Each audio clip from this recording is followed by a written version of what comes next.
Right, जैसे आपने एक चीज बोली, आपके इसमें आपने एक लोगो दिया था, nationalism is the new cool, and you can be the ambassador for that because October 2023 में जो आपने किया था, जहाँ पे खालिस्तानीज का प्रोटेस्ट चल रहा था हमारे कमिश्नर ऑफिस के बाहर, एंड वहाँ पे फ्लैग नीचे गिर चुका था एंड आपने जाके उठाया, so that was the thing that you were promoting it itself. So वो कैसा फीलिंग था जब आपने जाके उठाया वो फ्लैग? देखिए, that was definitely a life changing moment for me. Right. से वो एक ऐसी फीलिंग थी कि जब आप अपने फ्लैग को नीचे पैरों तले रोनता हुआ देख रहे हो किसी और के, और जो भी स्लोगनियरिंग वहां पे हो रही थी, जो भी घोषणाएं वो लोग लगा रहे थे, जितनी हेट स्पीच फैलाई जा रही थी, जितना झूठ फैलाया जा रहा था हम इंडियंस के बारे में और भारत एज अ राष्ट्र के बारे में, तो कहीं ना कहीं ऐसी फीलिंग आ रही थी कि मेरे माँ के साथ कोई बदसलूकी कर रहा है। आज का episode is with the most trending lawyer that's going on right now all around the internet, that's Satyam Surana.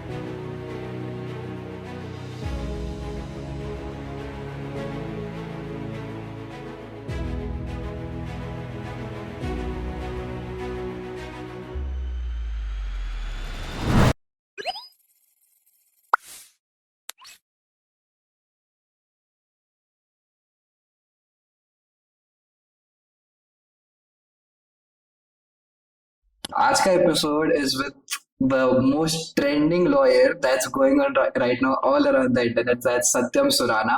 Welcome to the Manav Show, Satyam. Thank you Manav, thanks for having मी।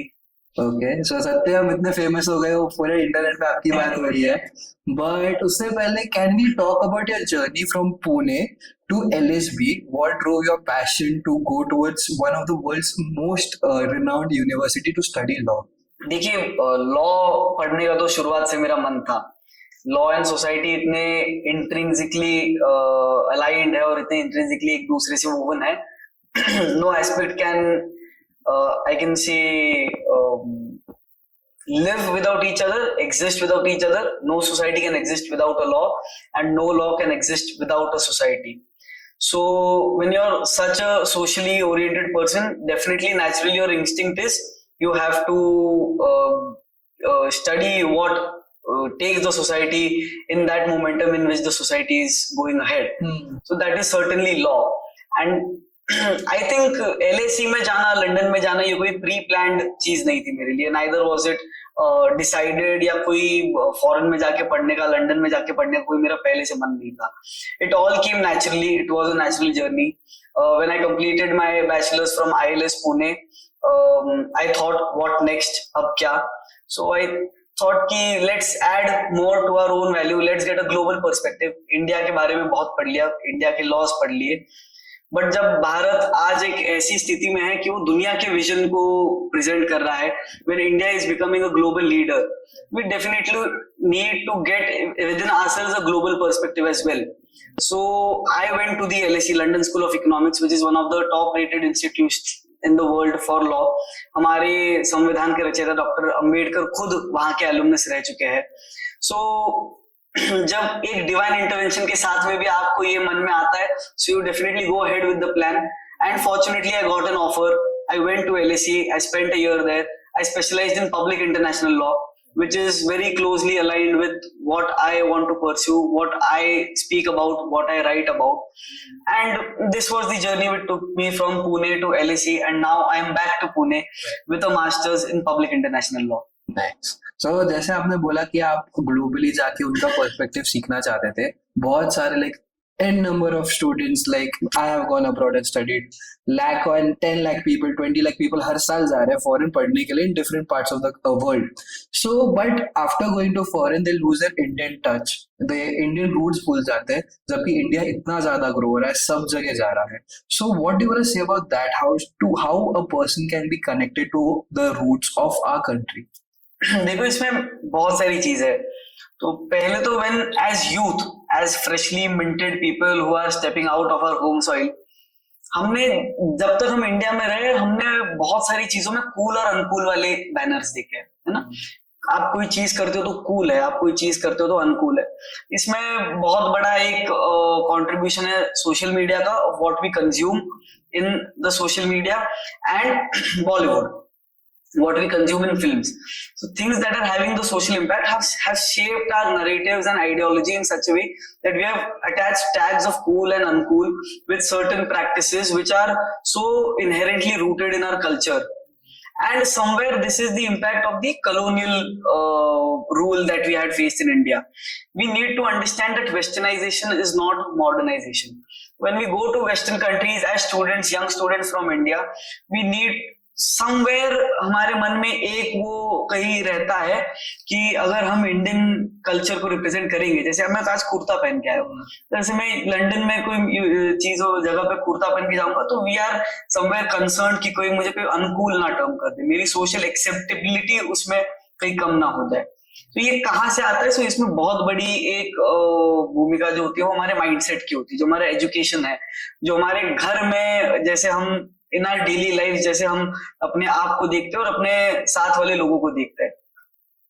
तो यही एक रीजन है कि बहुत सारे लोग जो बाहर जाते हैं, Indian students, they feel shy और they are very less vocal about their Indian roots, their Indian identity. उनको अपनी भारतीयता स्वीकारने में किसी एक झिझक जैसी होती है. सो वो माइंडसेट से हमको बाहर निकलना पड़ेगा. तो मैंने एक टाइम पे एक इंटरव्यू में मैंने एक स्लोगन दिया था कि nationalism is the new cool.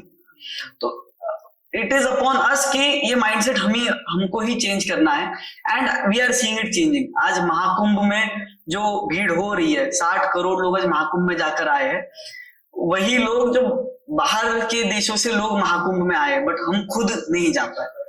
That is somewhere changing. We have to understand that the Indian civilizational roots are very deeply engraved in our society. वो समय आ गया कि हम उसको वापस खुले तरीके से एक्सेप्ट करें, हम उसके बारे में वोकल बने. आजादी हमने ब्रिटिशों से ऑन पेपर आजादी 75 इयर्स पहले ले चुके, बट मेंटली हमको अभी भी आजाद होना है. और वो कूल और अनकूल का वैन जब यूथ से खत्म होगा, आई वुड से तभी हम सही में आजाद हो पाएंगे. राइट. जैसे आपने एक चीज बोली, आपके इसमें आपने एक लोगो दिया था, nationalism is the new cool, and you can be the ambassador for that because अक्टूबर 2023 में जो आपने किया था, जहाँ पे खालिस्तानी का प्रोटेस्ट चल रहा था हमारे कमिश्नर ऑफिस के बाहर, एंड वहाँ पे फ्लैग नीचे गिर चुका था एंड आपने जाके उठाया. So that was the thing that you were promoting it itself. So वो कैसा फीलिंग था जब आपने जाके उठाया वो फ्लैग? देखिए, that was definitely a life changing moment for me. Right. वो एक ऐसी फीलिंग थी कि जब आप अपने फ्लैग को नीचे पैरों तले रोनता हुआ देख रहे हो किसी और के, और जो भी स्लोगनियरिंग वहां पे हो रही थी, जो भी घोषणाएं वो लोग लगा रहे थे, जितनी हेट स्पीच फैलाई जा रही थी, जितना झूठ फैलाया जा रहा था हम इंडियंस के बारे में और भारत एज अ राष्ट्र के बारे में, तो कहीं ना कहीं ऐसी फीलिंग आ रही थी कि मेरे माँ के साथ कोई बदसलूकी कर रहा है. The nation is my mother. हम लोग उस संस्कृति में बड़े हुए कि हमने राष्ट्र को हमेशा हमारी माँ माना है. तो इस राष्ट्र माता के साथ में जब कोई उसके साथ ऐसी हरकतें कर रहा है तो डेफिनेटली मेरा मन अंदर से, I was very saddened, I was enraged, I was in grief. What I could do, just go and pick up the flag. So anywhere where I told, it was a natural instinct, it was an instinctive, it was an intrinsic and it was an innocent reaction. It was not at all planned.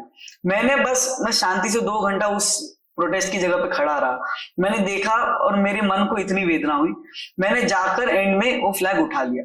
उसके 3 दिन बाद किसी ने वो video viral कर दिया. I still today I don't know वो video किसने खींचा, वो वीडियो किसने वायरल किया, वो मीडिया के पास कैसे गया. एक दिन बस अर्ली मॉर्निंग लंदन टाइम में मुझको कॉल आता कि सर आपका वीडियो वायरल हो गया and we would like just to get your views. तो वो कहीं ना कहीं एक चीज है कि नेशनलिज्म सिर्फ बातों से नहीं तो आपकी कृति से झलकना चाहिए, आपके एक्शन से झलकना चाहिए. सो व्हेन वी, हर कोई जाके नहीं नहा लड़ सकता है, मैं जाके उनसे लड़ नहीं सकता था, मैं अकेला था.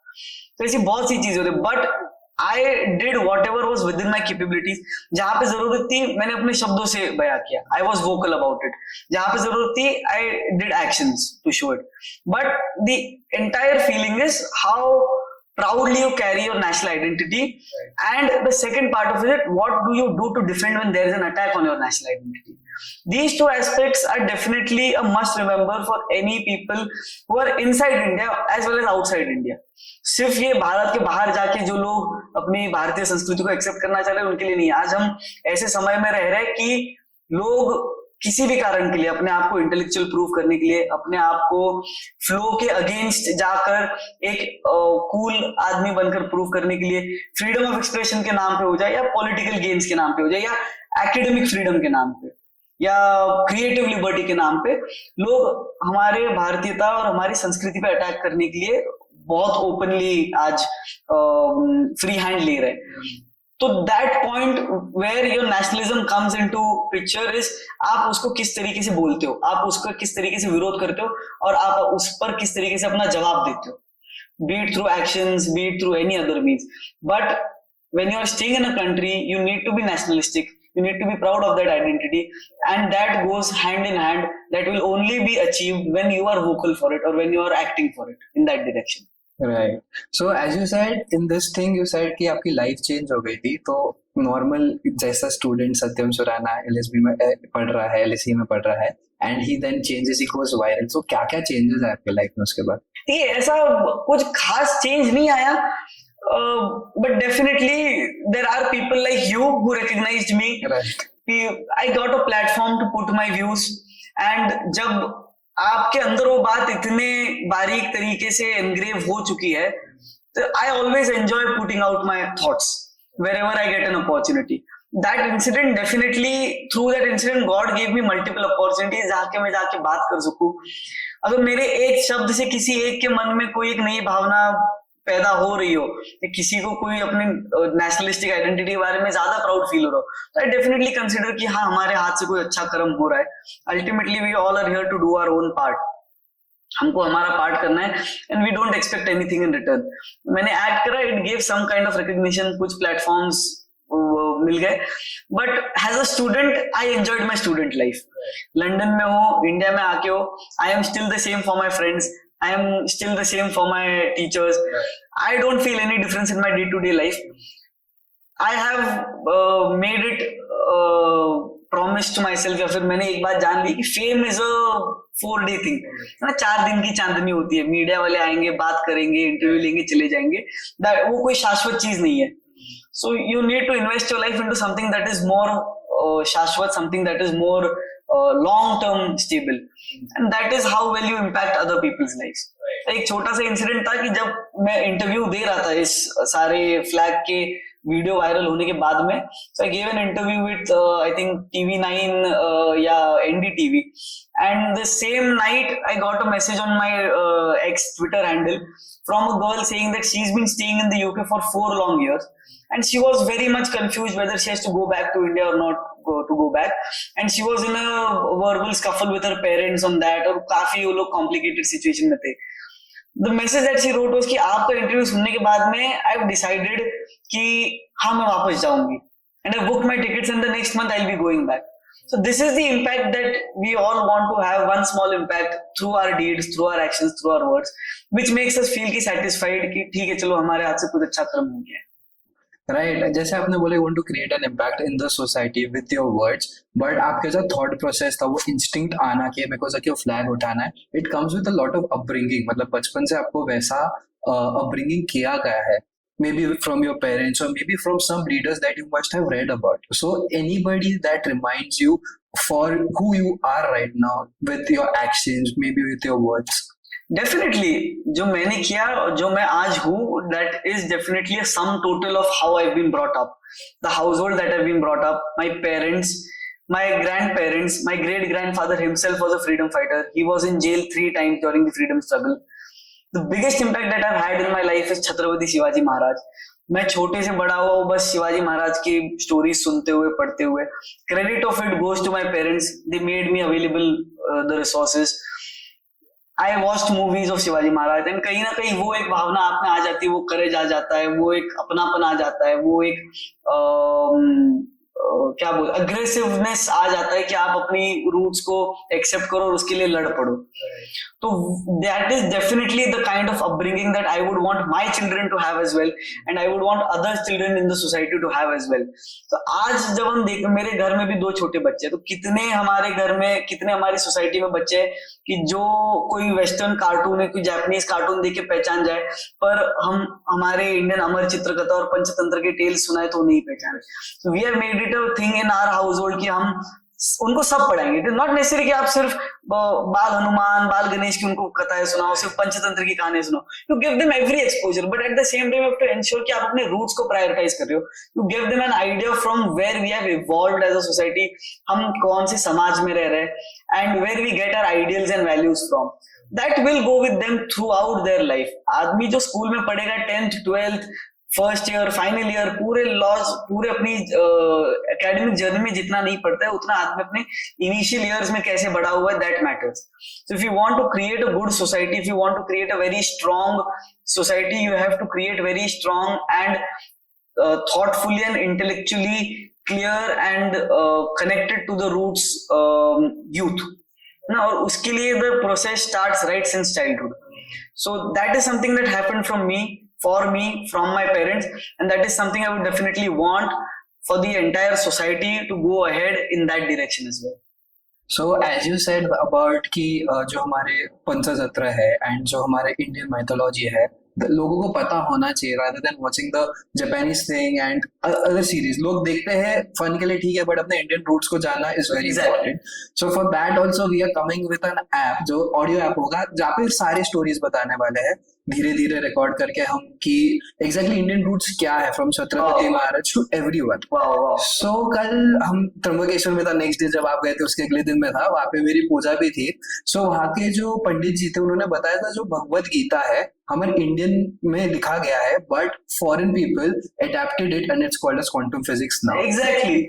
एंड जो इलेक्ट्रॉन्स, न्यूट्रॉन्स एंड प्रोटॉन्स, ये एनर्जीज है, राइट? सो ये एनर्जीज क्या है? शिव, विष्णु, ब्रह्मा. शिव, विष्णु, एग्जैक्टली. सो लोगों को ये पता नहीं है अभी तक, उनको पता चलना चाहिए. If we start opening our shastras, our Vedas and our Smritis, हमारे पास इतना सारा ज्ञान है कि कोई भी वेस्टर्न कंट्री उसके आगे फीकी पड़ जाए.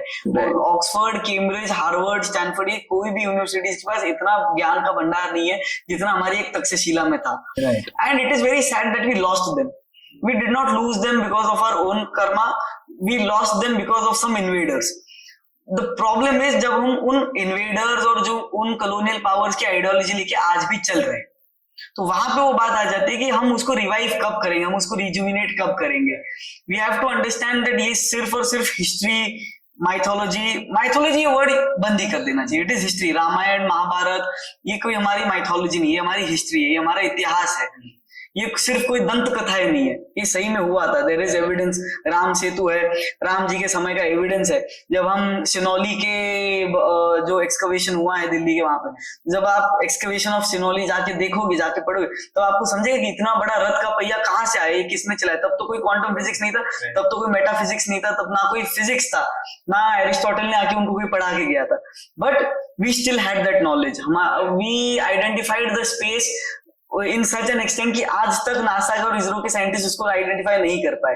दे are our guiding lights. So this is a battle to revive our civilisation. हम जिस दौरान जी रहे, वी आर वेरी फॉर्चुनेट कि हम ऐसे टाइम में आज जी रहे कि जहां पे पॉलिटिकल, सोशल और एकेडमिक अलाइनमेंट इस तरीके से विद इन इंडिया है कि we are not imprisoned for speaking out the truth and we are not imprisoned for embracing our own culture.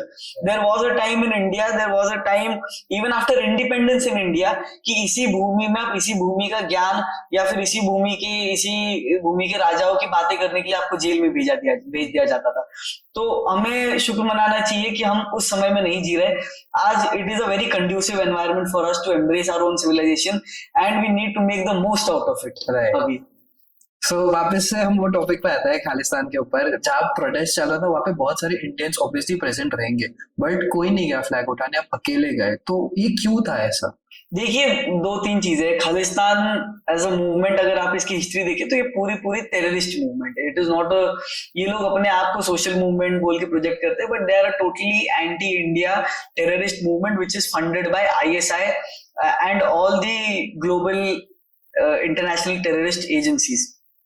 Be it radical Islamic, be it the radical left, or be it the any other radical fundamentalist movement which is supporting the Khalistani extremists. Khalistani movement के जो leaders हैं, they are globally declared terrorists.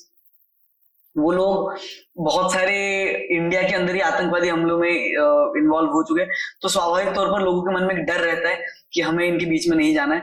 और दूसरा है, जहां पे वो attack हो रहा था वहां पे लोकल पुलिस है, देश के बाहर में ये अटैक हो रहा था हमारे हाई कमीशन के ऊपर, तो जो भी आदमी जाएगा वो ये सोचेगा कि मेरा वीजा है, अगर मैं यहाँ पे स्कफल में इन्वॉल्व हो गया तो क्या होगा, अगर मैं कैंसिल आउट हो गया तो क्या होगा, जो मेरे साथ हुआ।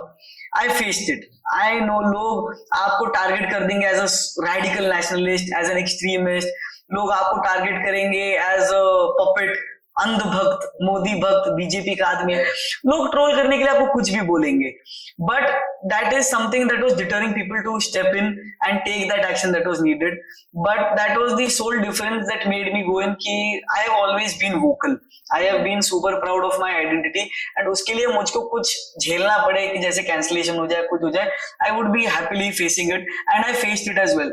आज भी मुझको थ्रेट्स आते हैं मेरे फोन पे, मेरे इंस्टाग्राम पे, मेरे फोटो के साथ में रील बना के खालिस्तानी मूवमेंट्स और इंस्टाग्राम पेजेस पे डाल दिया जाता है कि you have to get this trait deported, you have to kill him, you do it. I can not go into the closely knit Sikh areas in London जहाँ पे गुरुद्वारे, आई हैव नेवर बीन, मेरी एक इच्छा थी जब मैं लंदन गया तो मुझको गुरुद्वारे में जाके लंगर खाना है, बट जब ऐसे सब चीजें हुए so I had to deter myself from going in such places जहाँ पे देयर आर मिनिमल चांसेस भी कि वो लोग आके मुझको आइडेंटिफाई कर पाए, तो वो एक थ्रेट होता है हमेशा कहीं ना कहीं, but at the end of the day जब मैं अपने देश के लिए काम कर रहा हूँ, राष्ट्र के लिए कुछ काम कर रहा हूँ, everything is worth it and you have to face it, and I am happily like facing it and taking my turn with it. So you told about backlashes, threats आना, तो जब हम ऐसा कुछ स्टेप लेते हैं, backlashes, threats आना, it's going to come.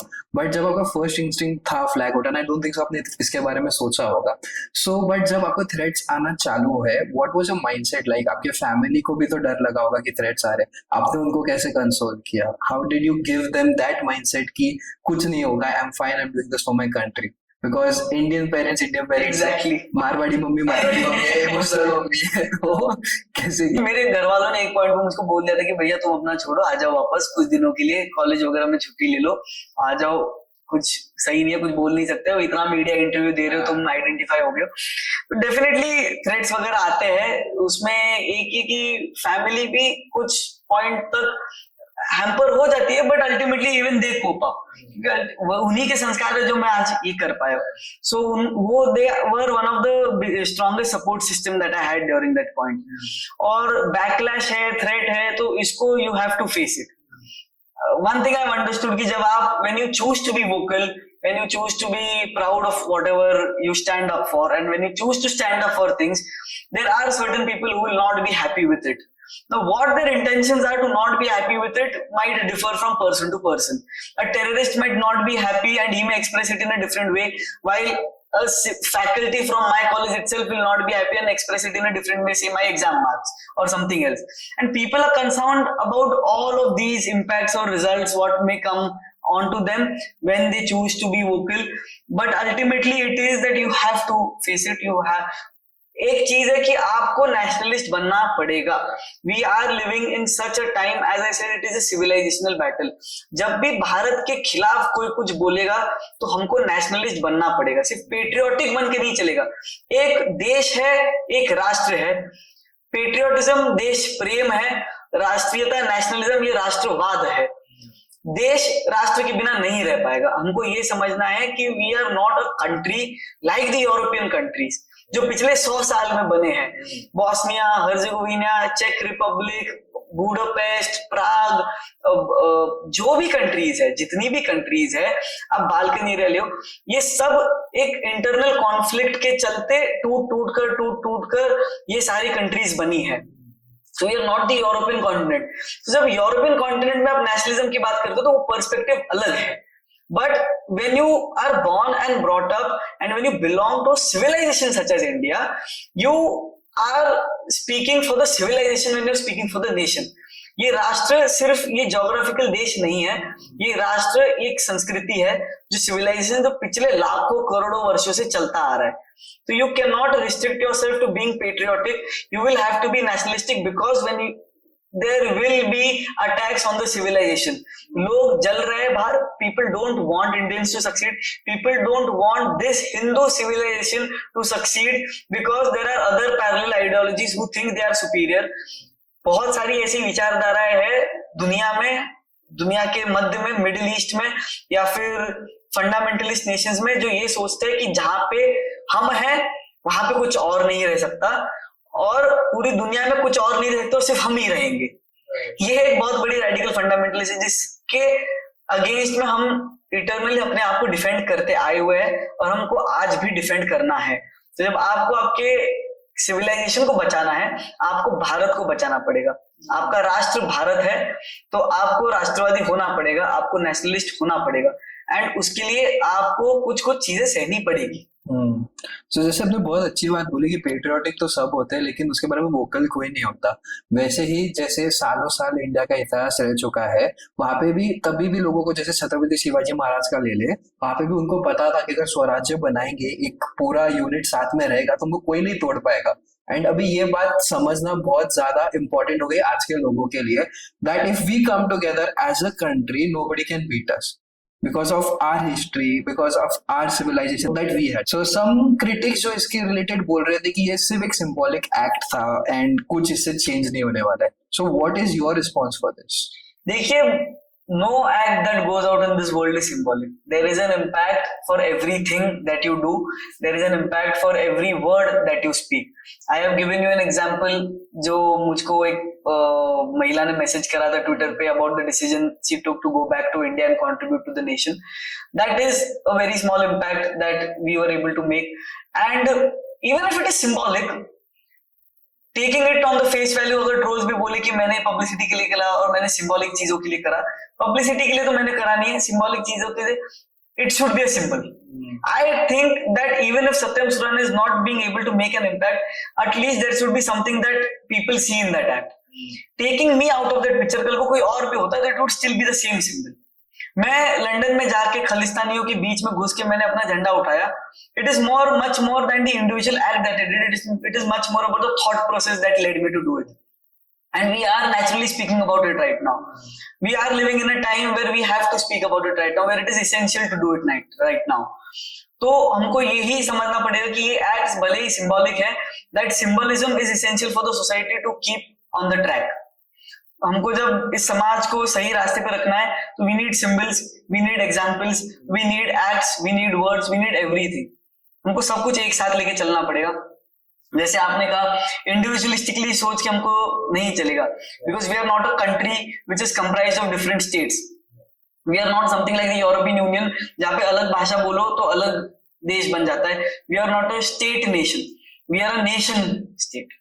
India is a nation first and then we have different states in it.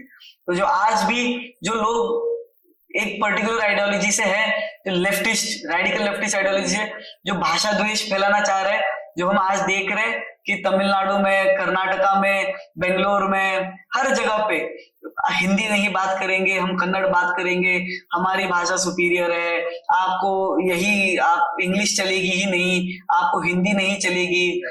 तो ये जो चीज है ना, they are somewhere very minutely related to the ultimate political goals of these radical leftist ideologies. हमको ये समझना होगा कि ये लोग देश तोड़ने के लिए बैठे हैं. They want a different Tamil Nadu, they want a different Kerala, they want a different Karnataka, they want a different Andhra Pradesh. But we have to understand कि हम eternally different नहीं है, हम एक है. These people when they speak about multiculturalism, they speak about a global perspective of multiculturalism. We have to understand that India itself, Bharat as a civilization was a multicultural civilization. हमारा multiculturalism का definition waste से नहीं आना चाहिए. We have our own perspective and own definition of multiculturalism. We have to embrace it. Our multiculturalism is not limited to merely acknowledging different identities. हमारा multiculturalism is expanded to coexistence. हम लोग coexist होंगे, we will be there for each other, we will be united and तब जाके Bharat as a राष्ट्र बनेगा. इसीलिए whenever we speak for nationalism. It is the nation, which is a multicultural nation. We are not the European Union. We have to understand that we are not the European Union, where a different culture or a different language will entitle you to become a different country. And if you do not become, you put yourselves into 100-year-long conflict, and then you start a world war, and then you become different countries. You break down Germany into different parts, you break down Italy into different parts based on the culture and language. हम लोग इतनी छोटी और narrowed down विचार से नहीं आते. हमारा विचार बहुत बड़ा है. हम लोग वसुधैव कुटुंबकम बोलने वाले लोग हैं. हमने ऑलरेडी दुनिया को एक परिवार मान रखा है. हम ऑलरेडी मल्टीकल्चरलिस्ट है, बट हमको नेशनलिस्ट बनना पड़ेगा, क्योंकि ये मल्टीकल्चरलिज्म इटसेल्फ बचाने के लिए हमको ये राष्ट्र बचाना पड़ेगा. सो बहुत अच्छी चीजें बोली आपने, एंड जो आपने जो किया था ये सारी चीजें, उसके लिए आपको बहुत रिकग्निशन भी मिला फ्रॉम आर देवेंद्र फडणवीस जी से मिला, एंड अदर पॉलिटिकल लीडर्स ने भी आपको बहुत सपोर्ट किया, एंड आप मिले भी उनसे. तो जब ऐसे पॉलिटिकल लीडर्स जो हमारी कंट्री को चला रहे हैं, एक स्टेज पे लेके जा रहे हैं एंड बहुत अच्छा कर रहे हैं कंट्री के लिए, जब ऐसे लोग आपको सपोर्ट करते हैं तो कैसा फीलिंग आता है? बहुत अच्छा लगता है. इनफैक्ट एक चीज आपको समझ में आती है कि कौन लीडर सही दिशा में काम कर रहा है. इट इज अल्टीमेटली, देखिए, I say it out openly, I am a BJP supporter, I am an RSS supporter. मैंने एबीवीपी में काम करा है. I was a student activist with the ABVP in my initial college years in Pune. तो जब ये leaders, these are not only mere political leaders, they are thought leaders. They have a certain ideology in their mind जिसको लेके वो चलना है.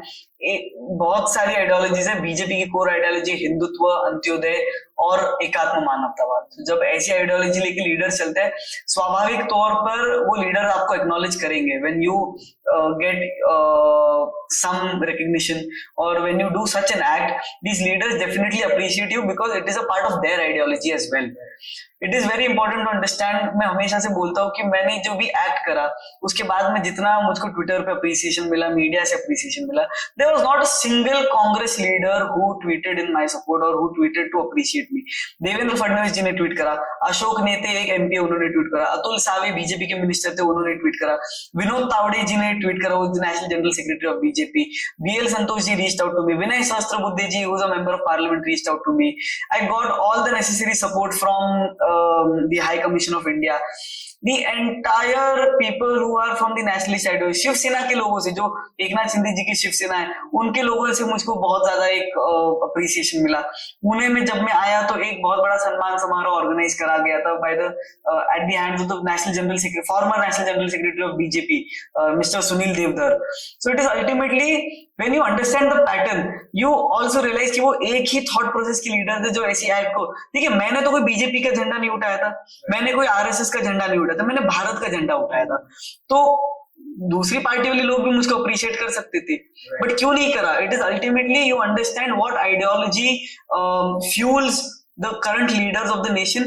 and बहुत अच्छा लगता है कि देश हमारा सुरक्षित हाथों में है. नरेंद्र मोदी जी जैसे जो लोग हैं, जिनके शीर्ष नेतृत्व में पूरे देश की सरकार आज काम कर रही है, आज देश के 20 राज्यों में भाजपा की सत्ता है.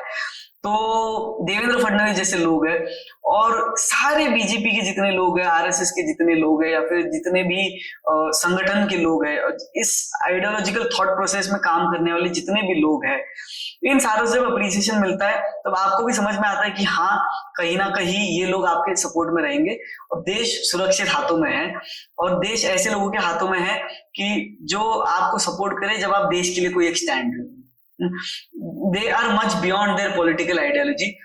The entire thing is, उनके लिए राष्ट्र प्रथम आता है. बीजेपी का स्लोगन ये है, राष्ट्र प्रथम, party next, self last, which I think is missing in some other political ideologies which are driven by other political goals, ambitions or whatever considerations they have.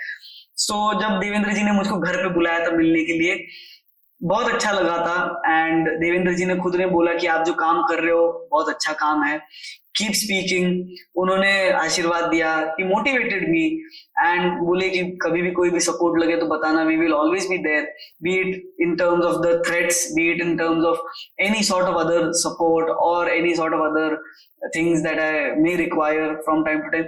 The ultimate thing is, when you're in the company of such good people, such good leaders, when you realize that your nation is governed by such good leaders, you have something to fall back on, something to rely on, कि हाँ, कल को मुझको कुछ हो जाए, देश सही हाथों में है.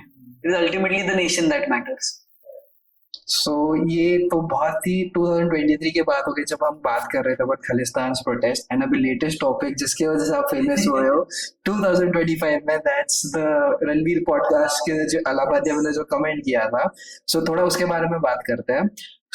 जो स्टेटमेंट उसने पास किया, हम सब मानते हैं अकॉर्डिंग टू इंडियन कल्चर बहुत गलत है, सब लोग मानते हैं। उसने भी इसने रणवीर खुद ने बोला है कि it was wrong from his part, but what made you feel कि मेरे को इसके अगेंस्ट जाके I have to file a case against it? देखिए, समाज में जब कुछ चीजें गलत होती है तो इट इज नॉट नेसेसरी कि आप बस उसको अपॉलॉजी के बेसिस पे आप उसको माफ कर दो। There are certain things which are hampering the entire social conscience as a whole. Ranveer Allahbadia का जो स्टेटमेंट था, that was not only vulgar but it was obscene. उनको एक समझना पड़ेगा कि वल्गैरिटी और ऑब्सीनिटी में बहुत बड़ा डिफरेंस है। Vulgarity is not a criminal act, obscenity is a criminal act. Vulgarity may be a part of a social life of people, of a region, or of social interaction. Obscenity has never been a part of our culture, neither of our social interaction. जब चीजें slip होके vulgarity से obscenity पे जाती है, और जब इतने लेवल पे जाती है कि जो फैमिली, जो सोशल स्ट्रक्चर का बेसिक यूनिट है, family is the unit that governs and that keeps the society going. Family is the most inherent and intrinsic unit of a social structure. जब फैमिली को और पेरेंटल रिलेशंस को ऐसे इंसेस्चुअस comments को subject करते हो, when you are sexualising this institution itself, it somewhere needs to be acted upon. This cannot go without cognizance in the eyes of law. ये चीज criminal act है in the eyes of law. Even the Supreme Court agreed that the statements were not only obscene, not only vulgar, but they were a criminal act. Nobody gets the authority to decide the limits of obscenity. It has already been put down in the criminal laws. The Constitution lays down a reasonable restriction on freedom of speech. That is obscenity, that is social harmony, that is social peace, national security, etc. तो रणवीर के ऊपर case करने का decision यही था कि ये message बने, लोगों को ये समझ में आया कि कानून अंधा नहीं है। आप कुछ भी करोगे सोशल मीडिया के आड़ में, पे वॉल के आड़ में, you can not take social media for granted. You have millions of followers that look up to you, not only Indians but foreign followers as well.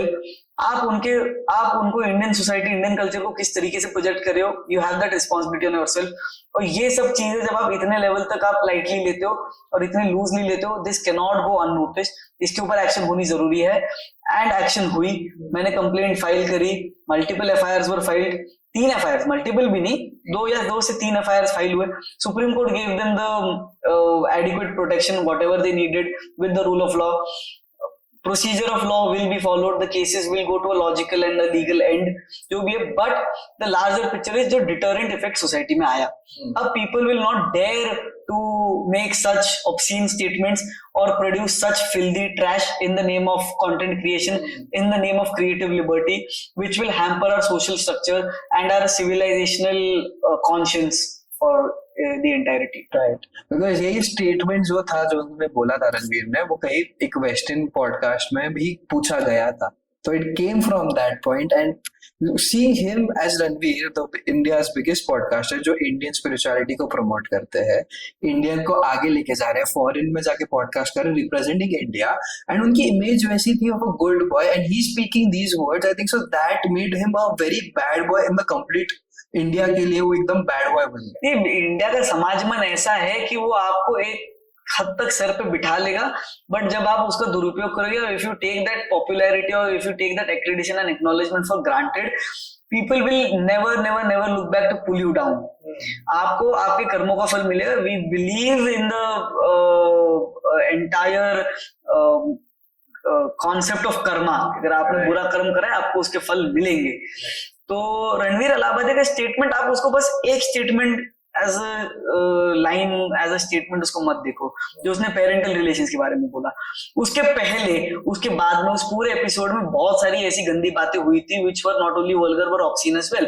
अब पूरा मखीजा के स्टेटमेंट्स है, रणवीर समय रैना के स्टेटमेंट्स है, रणवीर अलाहाबादी के खुद के स्टेटमेंट्स है, where he was promoting certain sexual acts which were non-parental। definitely उसमें non-parental चीजें थी, उसमें कोई social structure के बारे में, but definitely there were some acts which were openly discussing such type of a sexual content which is not acceptable in Indian society। Western society में उनको जो करना है वो करे. We know the West is doomed. We will not go down that woke liberal leftist gutter that the left and the West is going, है ना. Waste में ये सब क्यों हो रहा है? Because they did not stick to the roots. It is very highly dubious whether they have some roots to stick on और नो. उनकी कोई संस्कृति होगी नहीं होगी वो लोग वो जाने. With time, in the name of liberalism, in the name of wokeism, in the name of any sort of academic or intellectual liberty, these people, the West has gone down such a gutter that they have normalized incest, they have normalized any sort of trash coming up in the name of freedom of speech, and they have made it a part of their lives. Will India as a society accept it? No. The answer is a clear no. India will never accept such type of woke, liberal or a radical leftist ideology which will be hampering India's social structure. तो इस समय पे हम खड़े होंगे and you saw without any political identification या फिर political inclination सारे लोग एक साथ खड़े हो गए रणवीर अलाहाबादिया के केस में. उद्धव ठाकरे गुट की एमपी प्रियंका चतुर्वेदी, सारे सरकार के लोग हैं, विपक्ष के लोग हैं. Everybody was of the same thing कि ये चीज गलत है, इसके ऊपर एक्शन होनी चाहिए. कल को कोई रेप हो जाए सोसाइटी में तो उसके ऊपर आप पॉलिटिक्स आइडियोलॉजी ये सब बोल के नहीं बोल सकते. Rape is a rape, a crime is a crime. In the similar way, obscenity is obscenity, it is a crime, and nobody can defend a crime with an apology or with freedom of expression. Right. So अभी जैसे digitalisation इतना बढ़ रहा है, influencers बढ़ रहे हैं, do you think influencers have too much power and too little accountability? I think yes. Influencers definitely have too much power. Their accountability is almost negligible. आज हम इस रणवीर अलाहाबादिया के केस के बारे में जब बात करें तब वी आइडेंटिफाई की अकाउंटेबिलिटी है. इट इज नॉट कि अकाउंटेबिलिटी एग्जिस्टिंग नहीं है. Criminal laws were there from eternity. पहले से ये सारे लॉज पहले से चल रहे थे. ऐसा नहीं कि रणवीर के केस के बाद में हमने कोई नया लॉ बनाया और उसके बाद में उसके ऊपर एक्शन लिया. We knew these laws existed, but जब ये चीज हुई तभी we got triggered to hold them accountable. We were इतने दिन से ये चीजें दबा के रखी गई थी और समाज को एक ब्रेक इवन पॉइंट की जरूरत थी सोसाइटी को कि जहां पे वो ये जुरिडिक्शन इन्वोक करे और ये लॉज का यूज लाए. तो इट इज डेफिनेटली अकाउंटेबिलिटी थी.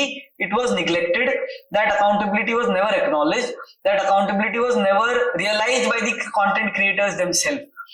Content creators are not only influencers or content creators are not only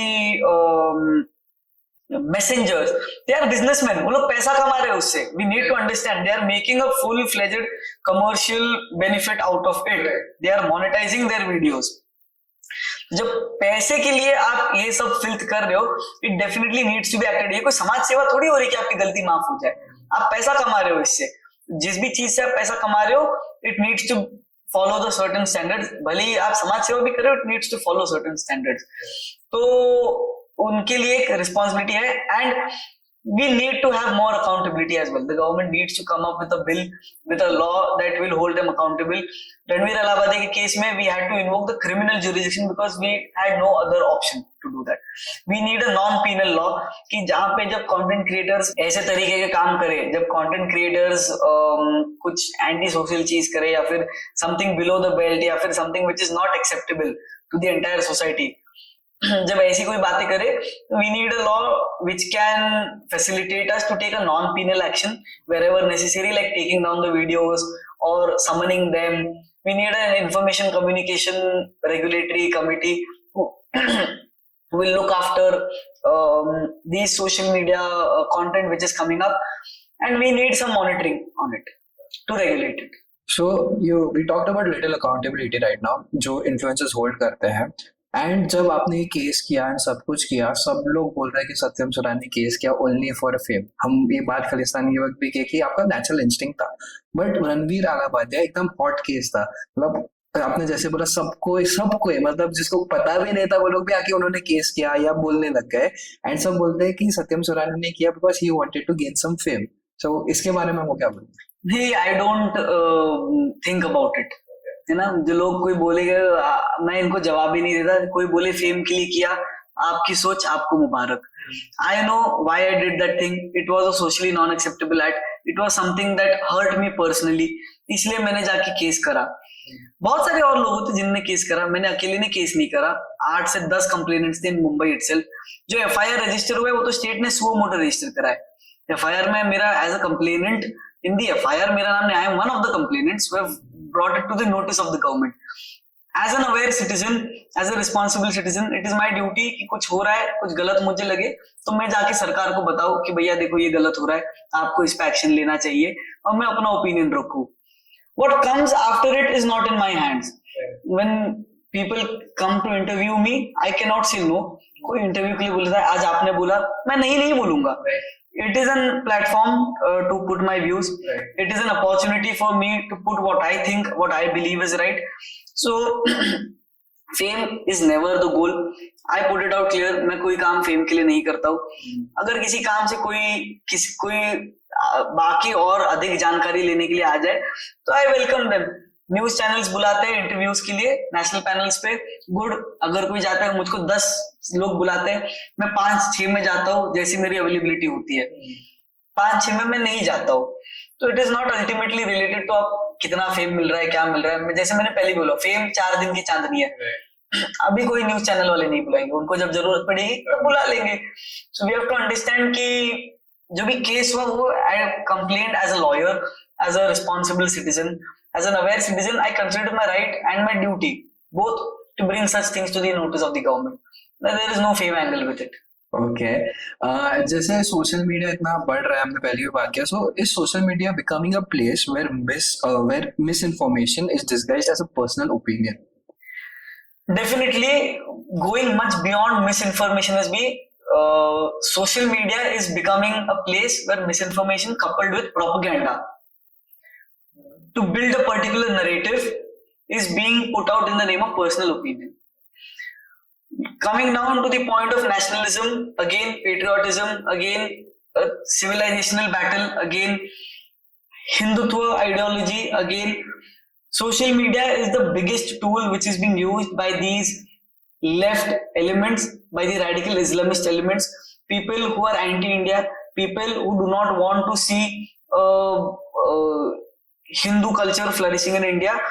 They are coupling misinformation, fake news, along with a particular propaganda to build a particular narrative.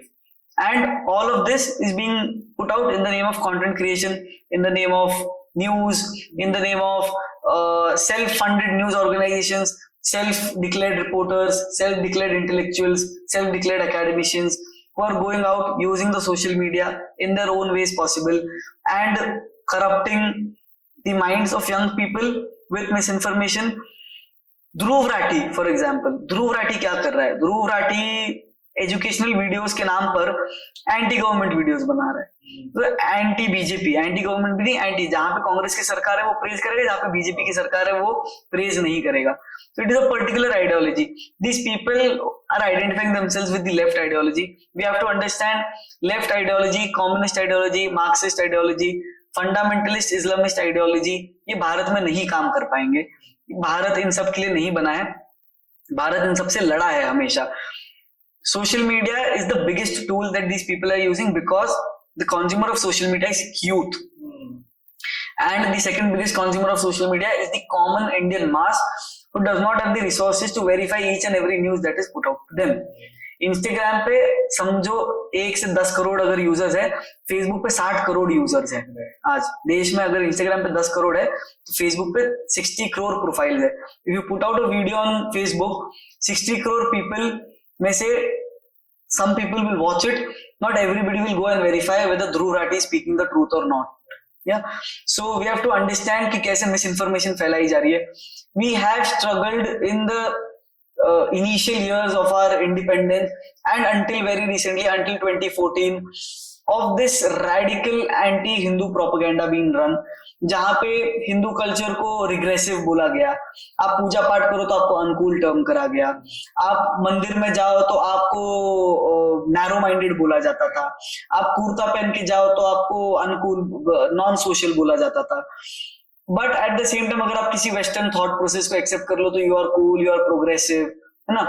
आपको जाके मंदिर में पूजा करना हो regressive, but आप अगर church में जाओ और हालेलुया करो या फिर मैरी क्रिसमस बोलो तो you are progressive, you are open minded. Where did this come from? This came from social media, this came from media, this came from films, this came from any sort of a tool which had a very large scale appeal to the society as a consumer. This society is a consumer of such stuff. Bollywood से लेके books तक हर जगह पे हमको ये पढ़ाया गया था एक टाइम पे कि नहीं नहीं धर्म बुरी बात है, ज्यादा धार्मिक होना बुरी बात है ना, यू शुड नॉट बी सो. धर्म को सुपरस्टिशन के नाम पे कैंसिल ऑफ कर दिया जाता था. तो it is now that things are changing. आप बस इमेजिन करो कि 2014 से पहले कितने कुंभ हुए. हम तो तब छोटे थे. 2014 से पहले हम तो 14 इयर्स के ही थे, है ना, उससे छोटे थे. तो आप अपने माँ बाप से पूछिए कि आपने इससे पहले कोई कुंभ का इतना बड़ा आयोजन देखा था क्या, इतना टेक्नोलॉजिकल एडवांस आयोजन, इतना साइंटिफिक चीज तरीके से आपने देखा था क्या, and eight the same time लोगों को इतने ओपनली एक्सेप्ट करते हुए देखा था क्या. Were you yourself willingly accepting that you are a proud Hindu? No. If that is the problem, it is a very big setback to the society. आप अपनी आपकी हिंदू आइडेंटिटी एक हिंदू लैंड में, एक इटर्नली सनातनी हिंदू सिविलाइजेशन में एक्सेप्ट क्यों नहीं कर पा रहे थे? ऐसा क्या हो गया कि हम लोगों ने इस्लामिक इन्वेडर्स का विरोध किया, हम उनसे लड़ मरे, हमारे इतने सारे लोग उसमें कट मरे. There is a research, 80 million Hindus have been massacred till date. That is the biggest genocide in history. Has it ever been recognized as a genocide? नहीं. जूस का जेनोसाइड हम लोग हॉलोकास्ट बोल के रिकॉग्नाइज कर ले रहे हैं, बट जो मुगलों ने आके 80 million Hindus only by the Islamic rulers, not cut even आप कॉलोनियल रूल के टाइम पे जो हिंदू मारे गए उनको तो छोड़ो, but 80 million Hindus were itself killed by the Islamic rulers who invaded India and we fought against it. क्यों? We had one common ideology, हमको ये राष्ट्र बचाना है. छत्रपति शिवाजी महाराज ने जो बात करी थी वो सिर्फ स्वराज्य की नहीं, वो हिंदवी स्वराज्य की बात करी थी. उनके झंडे में उन्होंने भगवा झंडा लहराया था हर जगह पे. तो हमको ये समझना होगा कि हिंदुत्व और हिंदू संस्कृति हमारे समाज का मूल है, और social media as a tool is being used by these anti-Hindu forces to target young minds and minds who don't have the resources to verify these propaganda. Right. So we have to be very circumspicious when we use social media, and we don't have to welcome everything and anything that comes to us. तो इसमें दो questions आए मेरे को. First में youth के बारे में हम लेते हैं. जो हमारा इंडियन यूथ है, are they passionate enough for our country और दे आर लूजिंग इंटरेस्ट? आप जो अभी देख रहे हो, फॉरेन एक्सपोजर भी मिला, इंडिया में भी रह रहे हो, so what do you think about our youth right now? The Indian youth right now is selectively passionate, I would say. Passionate enough on 15th August, 26th January, passionate enough in a match between India and Pakistan, India and England, or whenever India is a party to a cricket match or any other sports match. But when it comes to tackling forces that truly matter, when it comes to making a political impact or a political message through it, I see somewhere the Indian youth lacking it. जब anti national बातें हो रही है तब आप जाके stories पे repost करो in the name of freedom of speech. जब एंटी नेशनल बातें हो रही है तब आप उनके खिलाफ भले ही नहीं बोल रहे हो, आप भले ही स्टोरी पे रिपोस्ट नहीं करो, बट उनके खिलाफ भी नहीं बोल रहे हो. जब कोई एंटी हिंदू बात कर रहा है तब भी आप जाके नहीं बोल रहे हो. क्यों? आपको डर है कि आप अनकूल टर्म किए जाओगे. सेम टाइम आप जा रहे हो और you are celebrating Halloween parties, but आपको दिवाली पार्टी मनाने में, आपको दिवाली पार्टी में दारू पीनी है, आपको दिवाली पार्टी में बैठ के वेस्टर्न गेम्स खेलने हैं, बट आपको लक्ष्मी पूजन में नहीं जाना है.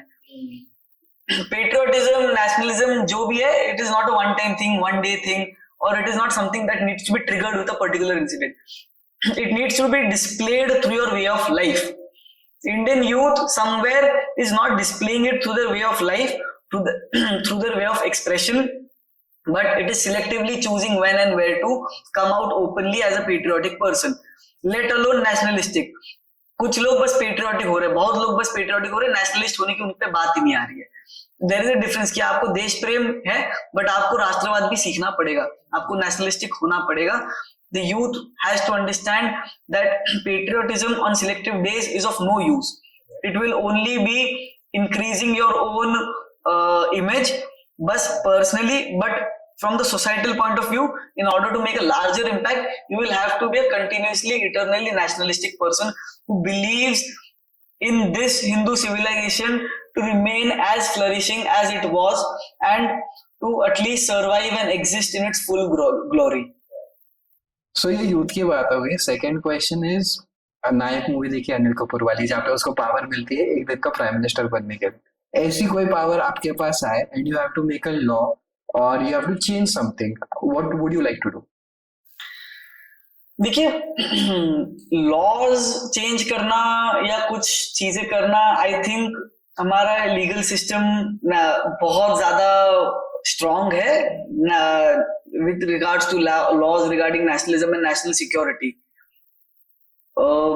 We are in a country जहां पे अजमल कसाब, याकूब मेमन, अफजल गुरु सबको ड्यू ट्रायल करके अपने अंजाम तक पहुंचाया गया था.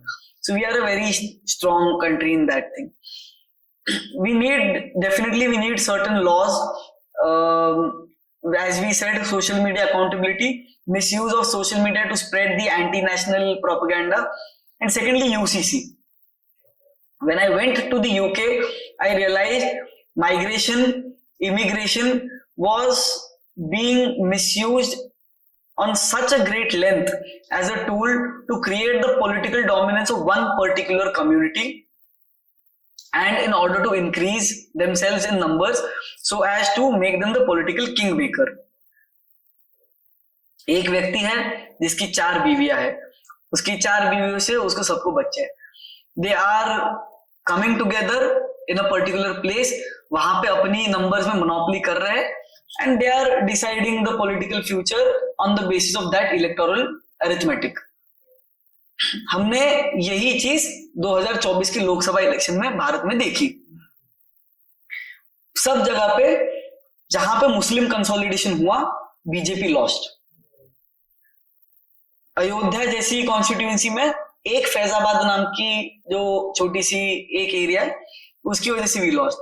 नासिक की कॉन्स्टिट्यूएंसी में डॉक्टर सुभाष भामरे थे, जो बीजेपी के फॉर्मर मिनिस्टर ऑफ स्टेट रह चुके. उसके अंदर 6 विधानसभा कॉन्स्टिट्यूएंसीज आती है नासिक लोकसभा के अंदर. 6 में से 5 में उनको 4 लाख या कुछ लाखों वोट्स का लीड था. एक कॉन्स्टिट्यूएंसी है मालेगांव, उस एक मालेगांव की कॉन्स्टिट्यूएंसी, बाकी सारे 6 कॉन्स्टिट्यूएंसीज का उनका लीड निकाल कर उनको बैकफुट पे लाकर उनको हरा दिया. We need to understand why this is happening. जब ये पॉलिटिकल कंसोलिडेशन इस हद तक हो चुका है कि एक पर्टिकुलर कम्युनिटी पूरे देश का पॉलिटिकल फ्यूचर इस तरीके से डिसाइड करे solely on the basis of human number and voter consolidation, यहां पे वो नारा आता है कि एक है तो सेफ है और बटेंगे तो कटेंगे. और इसलिए एक कानून की अगर कोई जरूरत है तो वो है UCC, uniform civil code. We need a UCC in India. जब हम समान अधिकारों की बात करते हैं, जब हम इक्वल राइट्स की बात करते हैं, we need to interpret equal rights as equal in all aspects. We can not have equal rights with regards to penal law कि अगर कोई आदमी चोरी करे तो उसको जेल में सजा हो, बट शरिया कानून के हिसाब से उसके हाथ पैर ना तोड़े जाए. बट जब आपके पर्सनल कानूनों की बात आती है तब आपको शरिया का कानून चाहिए, आपको 4 बीवियां रखनी है, आपको 15 बच्चे पैदा करने. जब ऐसे मुद्दे आते हैं तब we definitely a need is felt कि भारत में यूसीसी की जरूरत है. और इसका इम्पैक्ट हमको तब समझ में आता है कि जब ऐसे तरीके का वोटर कंसोलिडेशन और पॉलिटिकल कंसोलिडेशन करके एक ट्रूली नेशनलिस्टिक गवर्नमेंट को हरा के कुछ पर्टिकुलर आइडियोलॉजी के लोगों को आगे लाया जा रहा है. Okay. So let's come to the last part of the question. Where does Satyam Surana see himself in the next 5 years?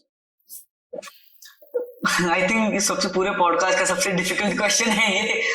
See, I'm not a person who would plan for a long term. I always do whatever comes in my plate for the time being. फिलहाल I am practicing as a lawyer in the Bombay High Court, but at the same time I am actively involved in various thought movements. बहुत सारी संगठनाएं जिनके साथ में काम करता हूँ, actively involve हूँ, विचार का काम मैं करते रहता हूँ. और साथ ही जब पॉलिटिकल इन्वॉल्वमेंट की जरूरत होती है तो मैं पॉलिटिकली इन्वॉल्व होके उस दिशा में काम करता हूँ. So I can not definitely tell कि अगले 5 साल में मैं कहाँ पे रहूंगा. जो भी रहूंगा एक वकील रहूंगा, और एक वकील के नाते अपने घर वालों का बेटा रहूंगा, मैं समाज का बेटा रहूंगा, भारत माता का बेटा रहूंगा, और उस समय जो भी इसेंशियल होगा करने के लिए वो मैं करूंगा।